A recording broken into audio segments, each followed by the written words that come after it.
Bom dia, pessoas. Bom dia, Raimundo. Ótima quarta-feira.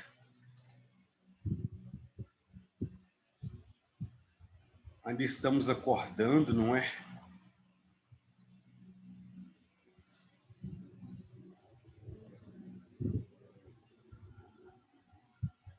Não sei se vocês são como eu, que tem hábito de dormir bem tarde. Queria ter o hábito de dormir cedinho, mas não consigo. Bem, vamos dar sequência, então, à aula de ontem.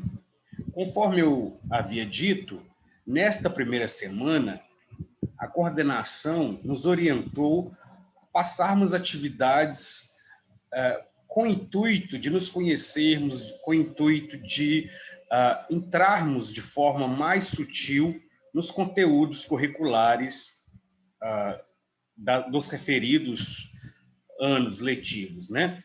Então, com relação ao terceiro ano, nós estávamos, na aula passada, dando andamento a uma atividade na qual as pessoas se apresentavam e falavam 20 fatos sobre si, ou menos de 20, caso não tivesse tudo isso.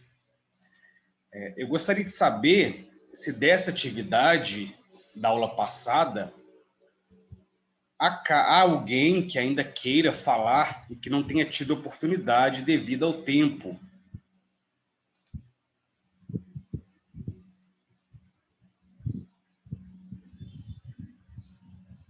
Algumas pessoas falaram e foi muito interessante, porque nós descobrimos características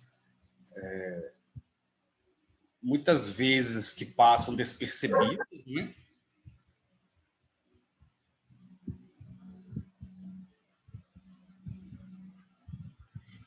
Com relação, então, aos fatos, alguém ainda gostaria de falar sobre os fatos a respeito de si?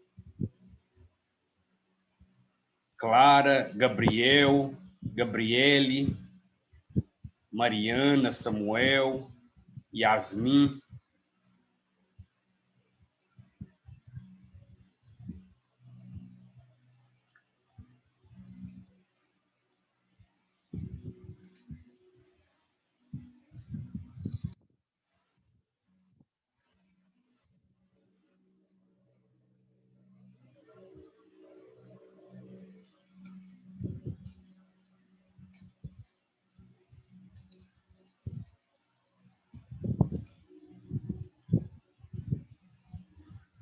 Não?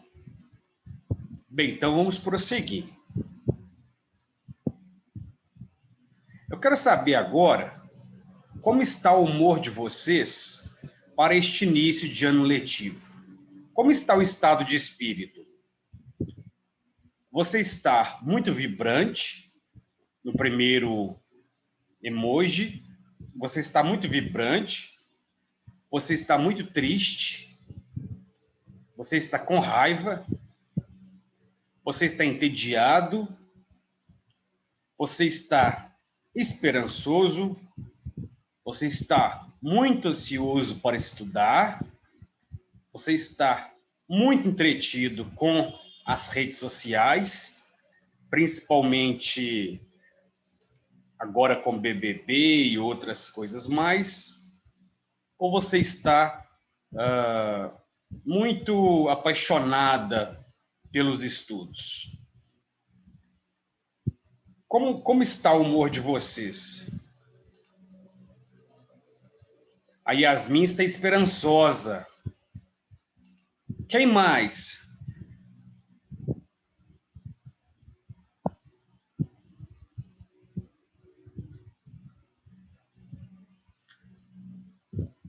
Como você está em relação ao novo ano letivo? Eu tô tentando ser esse aí, de baixo aí, estudando. Ah, você está Livro na mão. tentando. Tô tentando. Isso mesmo. Aí só começou. A Elise está esperançosa e meio ansiosa. A Lívia está ansiosa. Muito bem. Eu também estou junto com a Bem. A S também está tentando ficar estudioso.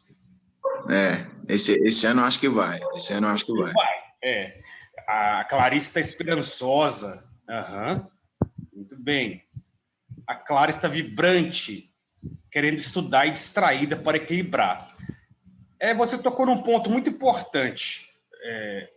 No terceiro ano, é preciso nós calibrarmos duas situações. Deixa eu ver alguém mais aqui.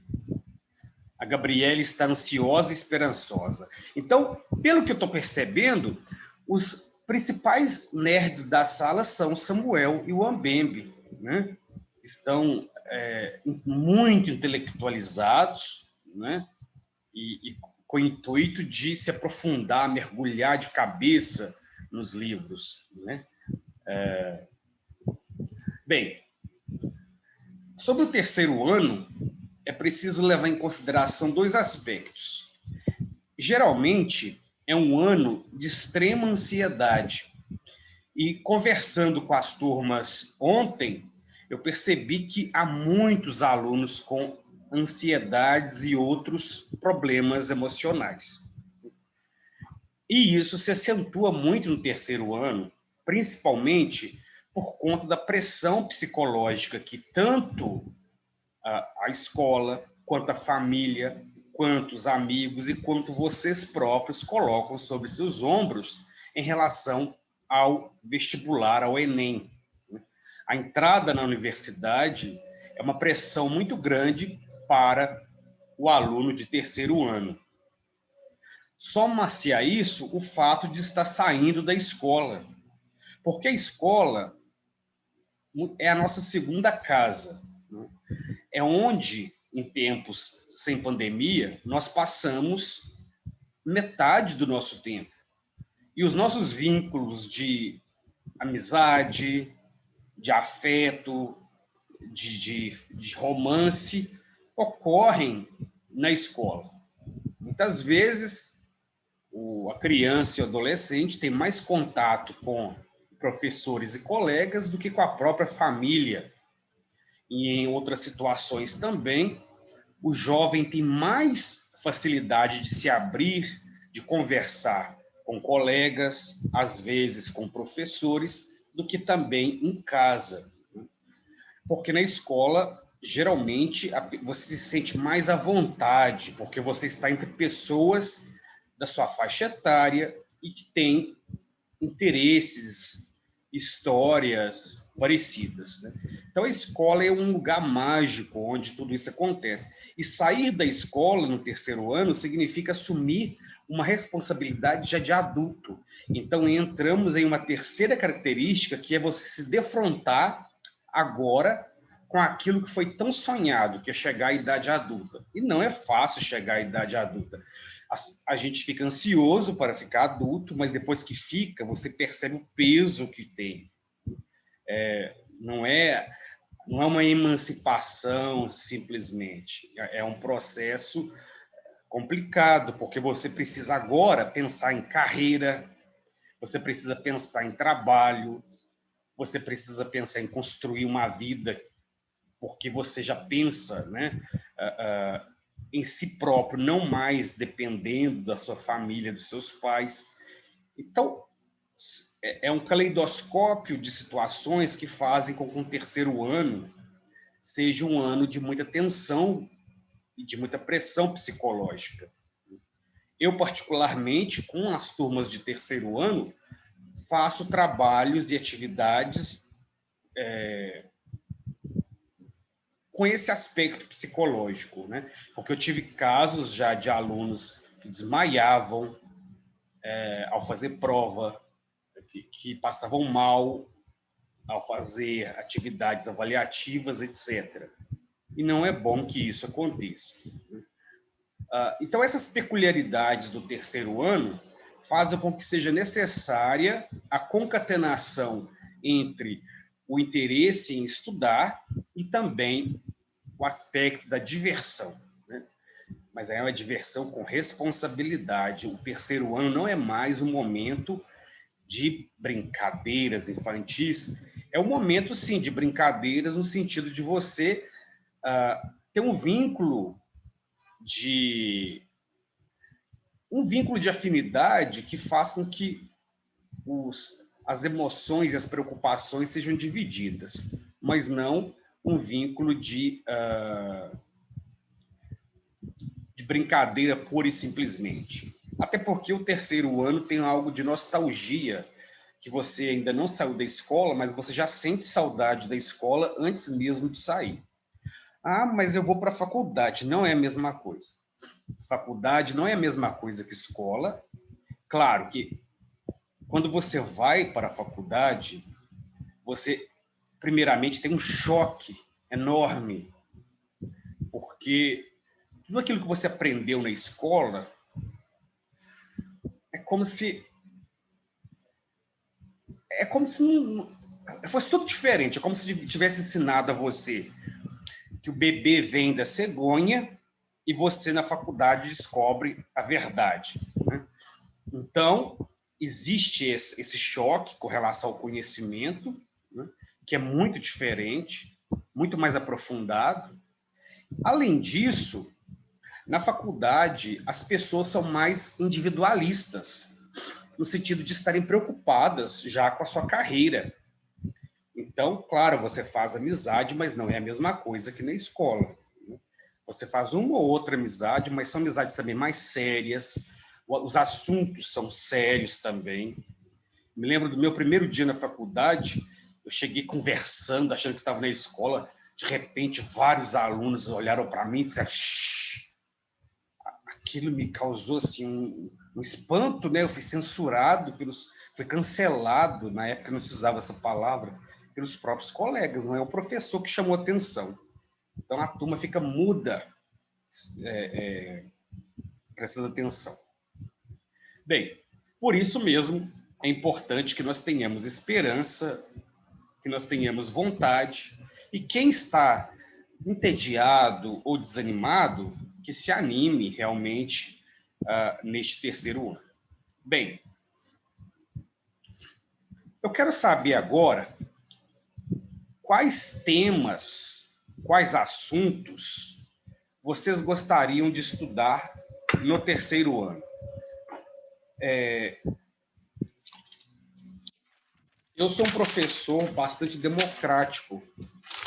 Eu gosto de saber a opinião dos alunos com relação a diversas situações. Nas aulas de português, nós trabalhamos com textos, evidentemente. Nas provas, também com textos. Mas vocês podem observar que nas provas de Enem, por exemplo, os textos de português nem sempre tratam só de português. Os textos podem tratar de temas científicos de áreas diversas, né? E aí, numa prova de português, numa questão de português, você tem aspectos de biologia, de química, de artes, entendeu? Diante disso, eu gostaria que cada um indicasse um assunto do qual gosta, para que eu anotasse aqui, procurasse textos para as atividades avaliativas ou também para atividades em sala de aula que tratem desses temas. Por exemplo, eu gosto de futebol. É um tema muito interessante para estudar alguns aspectos. Eu gosto de música. Eu gosto de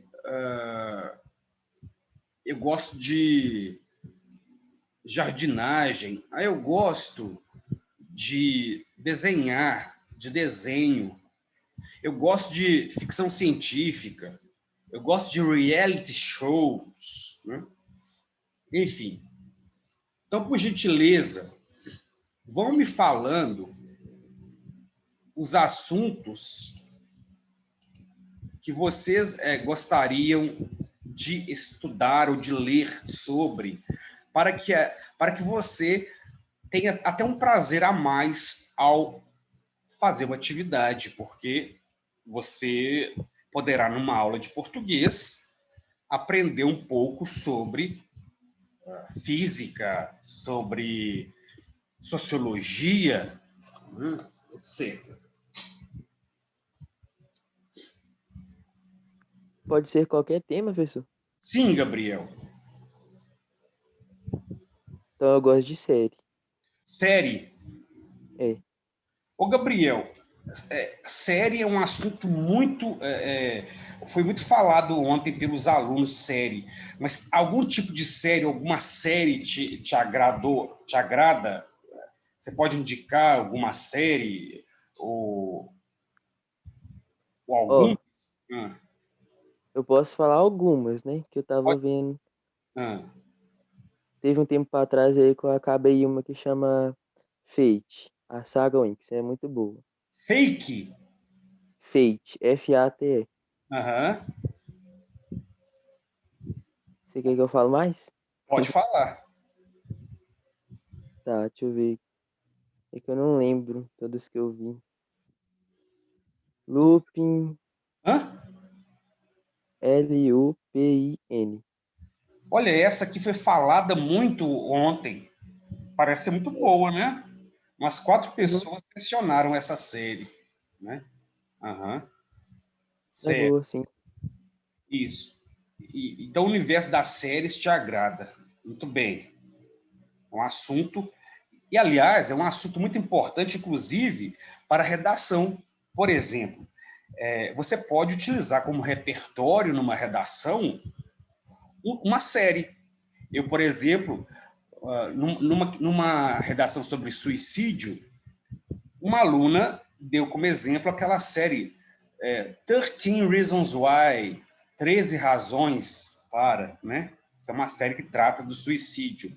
Então, é um excelente repertório sociocultural. Aconselho aos alunos do terceiro ano que vejam muitas séries, né? E sobre temas variados também. Obrigado. Quem mais quer indicar temas para nós tratarmos? Deixa eu ver, alguém escreveu aqui. Ah, tá, futebol, videogame, prisão ou crimes. Aham. Professor, atualidades, eu acho que é uma boa, viu? Sim, mas atualidade, Samuel, seja mais É específico. muita. Ah, tá, entendi. É que é muita coisa, né? Isso que é uma coisa mais específica, assim. Aham.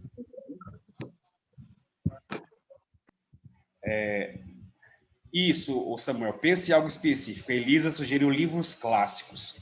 Depois eu vou falar sobre isso. O que é um clássico? Uhum. Mais sugestões, pessoas?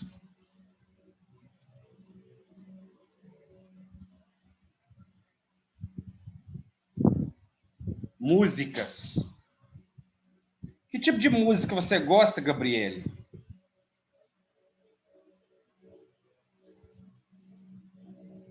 Gente, não me fala em música, não. Meu Deus. Agora que me lembrei. Eu precisava fazer um trabalho sobre música. Uhum. Praticamente todas. Certo. Alguém mais tem sugestão? Temática?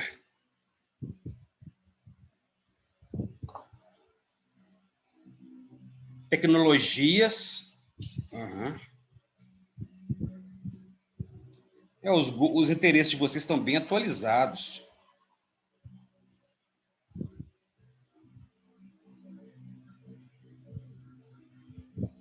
Ok. Uhum. Se alguém se lembrar de mais temas, pode me indicar que eu vou acrescentar aqui. meu caderninho. Bem, ainda sobre o nosso ano letivo e sobre o nosso curso, alguns aspectos precisam ser elencados aqui. Situações que não foram adequadas no ano passado e que, a meu ver, precisam ser adequadas. Uma delas é em relação à frequência. Eu costumo ser um professor que gosta de dar aula para os alunos que querem aula. Eu não sou o tipo de professor que fica no pé do aluno. Porém, com esse ensino remoto, aconteceu o ano passado de alunos praticamente nunca assistirem às aulas, né? E tiravam aquele notão na prova, né? E passou de ano, claro, com notas altíssimas. Então, neste ano, eu vou fazer todos os dias a chamada.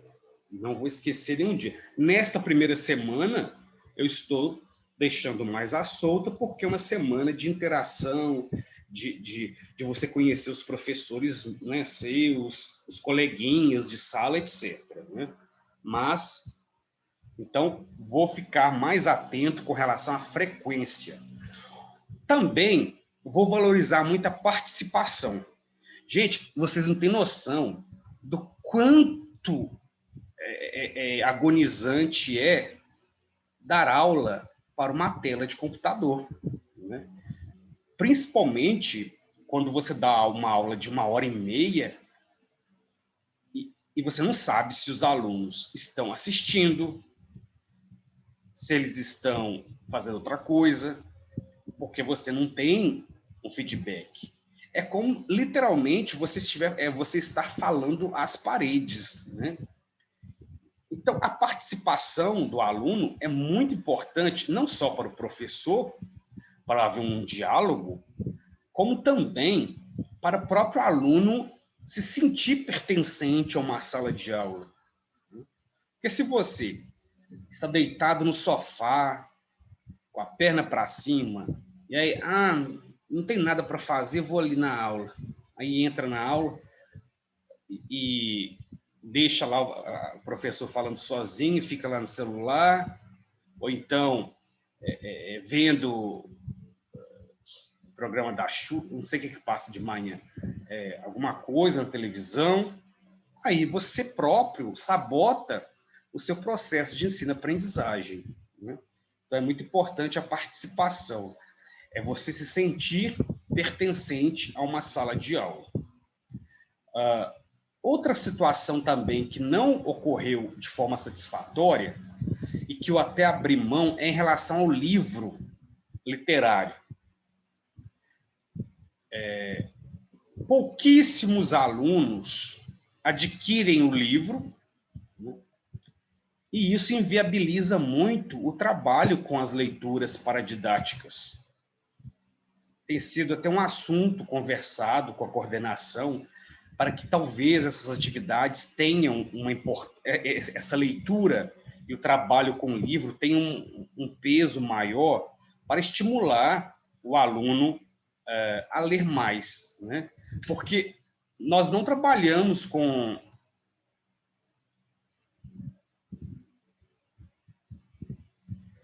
O Ismael pergunta se o livro pode ser em PDF. Claro que pode.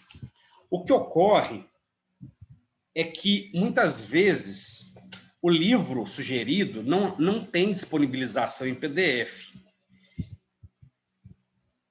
Gente, isso não é de hoje. Eu me lembro quando eu estava no ensino médio, uma professora estava xingando a gente. Isso em 2002, né? Olha só, quase 20 anos atrás. Ela dizia, como que os valores estão invertidos? A gente indica um livro e o aluno fala que não tem dinheiro, mas esse mesmo aluno está lá na loja comprando uma calça jeans, comprando uma bermuda para sair, né? Então, valoriza mais roupa, bermuda, calça jeans, sandália, do que o livro. Mas o que ela falava vale para hoje, mas eu não vejo como uma questão de inversão de valores. É porque a gente tende a valorizar realmente aquilo que tem uma utilidade imediata para nós. Infelizmente, no Brasil, de modo geral, nós não temos uma cultura livresca, nós não temos o hábito e o prazer da leitura. Poucas pessoas. Inclusive, quando a gente vê uma pessoa lendo num ponto de ônibus, no metrô, a gente fica até meio assim, a gente fica meio admirado. Eu tinha o hábito de ler assim, e sempre alguém vinha me perguntar: é para o concurso da polícia? Não. Então, você só estuda com um objetivo específico, fazer a prova da ESA, SPSEC, polícia, guarda municipal. Tirando isso, a leitura não é vista como algo que faz parte do nosso cotidiano. Fica sentado na praça lendo livro, né? Deitado na grama lendo livro. A gente não vê isso, muito pouco, né? Diferentemente de alguns países, na Europa, por exemplo, Estados Unidos, em que as pessoas ficam lendo mesmo, né? Muitos livros. Se eu perguntar assim, qual é o livro que você está lendo atualmente? Com certeza, muitos não vão ter um livro para dizer que estão lendo, não é? Porque realmente nós não valorizamos, porque a nossa cultura é muito do imediatismo, e a gente pensa que ler um livro denso, ler um livro grande, ocupa muito do nosso tempo, de um tempo que poderíamos gastar fazendo algo agradável, né? Então, é um problema essa questão do livro de leitura. Eu tenho tentado indicar livros muito interessantes, muito agradáveis, mas é preciso também que o aluno dê uma chance ao livro. É que nem um filme, você começa a ver um filme e fica pensando, nossa, o filme dura 2 horas e meia. Será que vale a pena ficar aqui 2 horas e meia do meu tempo vendo esse filme? E às vezes você se surpreende tanto que aquele filme te marca de uma forma tão profunda que você fica impressionado. Quem nunca teve a experiência de ser assim, completamente hipnotizado por um filme, né? O mesmo acontece com a leitura. A gente precisa criar um pacto com um livro. Eu vou ler você,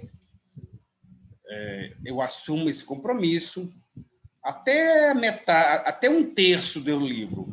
Se você me conquistar, eu continuo lendo você. É preciso fazer, então, um pacto com a leitura para que, sim, seja uma leitura agradável. Tem se discutido, nos últimos dias, né, nas redes sociais, na verdade, a partir de influenciadores, que livro é adequado para um jovem ler. E o Felipe Neto, que é um influenciador, comentou que Machado de Assis não é leitura para jovens. E, mais recentemente, uma moça polêmica que está dando um bafafá ali no Big Brother, né, falou que Harry Potter, essas leituras tinham que ser banidas, que não acrescentam nada à juventude. Então, são duas visões contrárias. Uma é de que o jovem tem que ler os clássicos. Aqui eu me remeto ao que a Elisa mencionou. E uma outra é de que o jovem tem que ler coisas da sua idade, da sua faixa etária, próprias para a sua faixa etária. Então, seriam os romances juvenis, as histórias de super-heróis, de fantasia, que geralmente agradam muito aos jovens. Então, temos duas situações antagônicas e duas opiniões extremas, mas que dizem respeito a dois processos de formação diferentes. é preciso a gente distinguir a leitura como entretenimento, e no caso da leitura como entretenimento, um livro como Harry Potter responde muito bem a esse objetivo. Se você quer entretenimento, se você quer ler para se distrair. E existe um outro tipo de leitura que pode não ser tão entretenimento assim, mas que ela é auxiliar na sua formação intelectual, porque fornece vocabulário, complexidade, que faz com que você amadureça as suas associações, a sua escrita, né, o seu vocabulário. Mas são duas formas de leitura que não se excluem.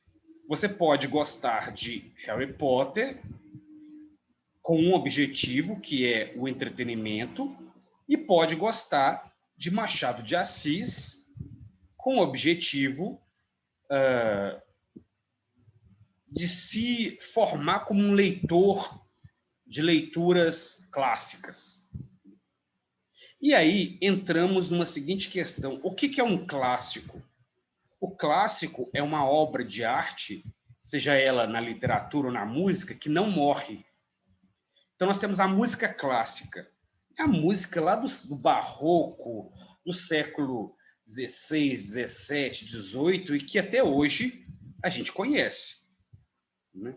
São sinfonias, as óperas, operetas e tal. É música clássica porque ela não morre. E existe a literatura de massa que não é clássica. Por que ela não é clássica? Porque ela morre. Em que medida ela morre? Porque um livro que ficou muito famoso este ano, no ano que vem, não vai ser lembrado mais. A mesma coisa a música. A música clássica, ela resiste ao tempo. Ela dura séculos e séculos. Uma música de carnaval, ela só dura aquele carnaval. Não é o caso de dizer qual é melhor. Nós não trabalhamos com essa ideia, mas trabalhamos com a ideia de qual é a intenção.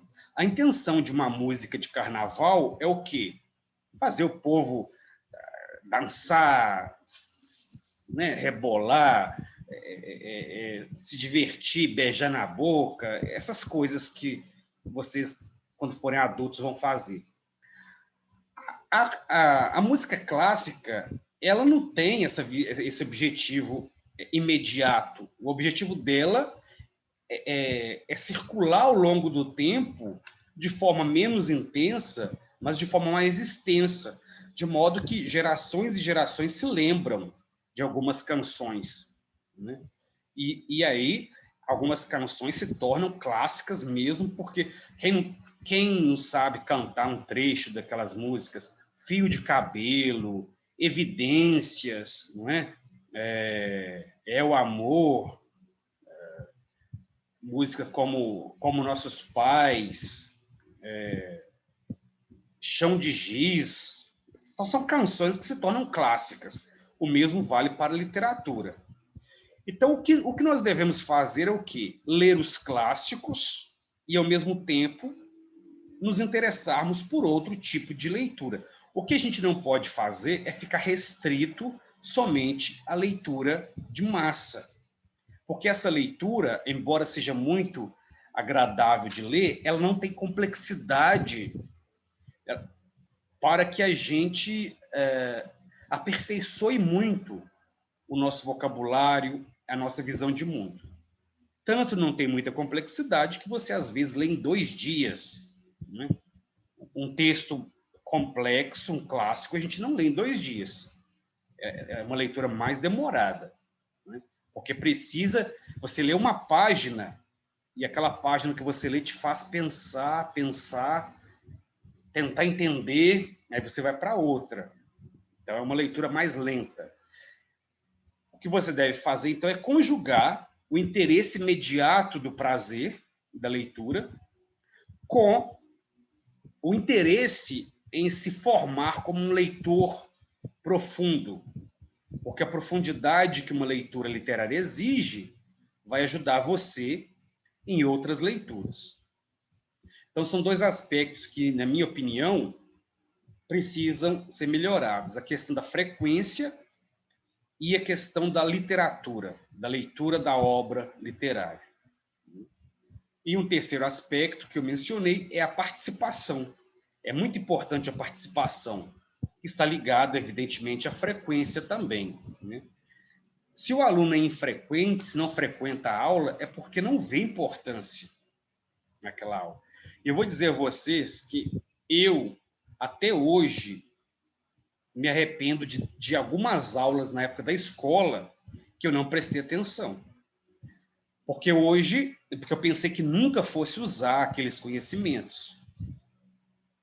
E a gente, na vida, a gente o tempo todo bate com a cara na parede e pensa, nossa, eu lembro que lá no terceiro ano a professora falou sobre isso, mas aí você não consegue lembrar direito, né? Porque na época você não prestou atenção. E acontece, às vezes, de ex-alunos meus, do Noemi Campus, me mandarem mensagem. Outro dia uma aluna me mandou uma mensagem, Bianca, né, que estudou aqui no colégio ano retrasado. Professor, numa aula você falou sobre denegrir, que a gente não deve usar esses verbos, denegrir, judiar. Eu queria que o senhor explicasse para mim de novo, porque eu me recordei disso agora e a professora na aula falou. Então, você vê que o aluno, já na faculdade, né, numa faculdade de odontologia, se lembra de um conteúdo de português do ensino médio. Isso é muito comum. Até hoje eu me lembro de conteúdos do meu ensino fundamental 1, que a professora passava alguma coisa no quadro. Na época eu não prestava atenção, mas hoje, olhando para trás, com outro olhar, eu consigo me lembrar razoavelmente. Então, a experiência que eu tenho é de arrependimento de não ter prestado atenção a algumas aulas, principalmente de química, física, biologia e geografia, que são as matérias que eu mais detesto. Física, matemática, química, biologia e geografia. Mas, ainda assim, eu poderia ter prestado atenção, né? Bem, com relação a atividades, cada professor tem um hábito. Há professores que têm um hábito de dar trabalhos, né, para fazer em casa. Eu nunca fui de dar trabalhos, não gosto. Mas talvez seja o caso como forma de estimulá-los, né, a produzir coisas. Hoje em dia se valoriza muito a produção que o aluno faz. Na outra instituição onde eu trabalho, no Cefet, eles fazem vídeos. Ficam maravilhosos os vídeos que eles fazem.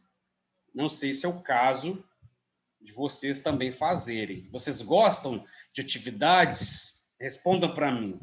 Atividades que eu digo extra-livro, né? Trabalho em grupo, apresentação de trabalho. Eu gosto.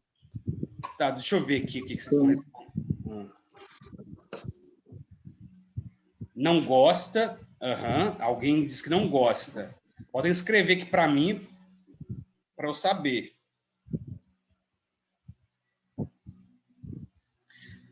E apresentação de trabalho apresentado oralmente, ou trabalho por escrito? Tá, e trabalhos envolvendo vídeos, vários aqui disseram que não gostam, mas gostam de trabalho por escrito, né? O que eu sempre evito, sim, o que eu evito fazer com relação a trabalho escrito é que muitas vezes o aluno copia da internet sem querer ou então querendo. Mas eu tenho passado atividades de trabalho que não dão para colar da internet. Aí o aluno não acha, ele procura e não acha, né? Porque eu escolho exatamente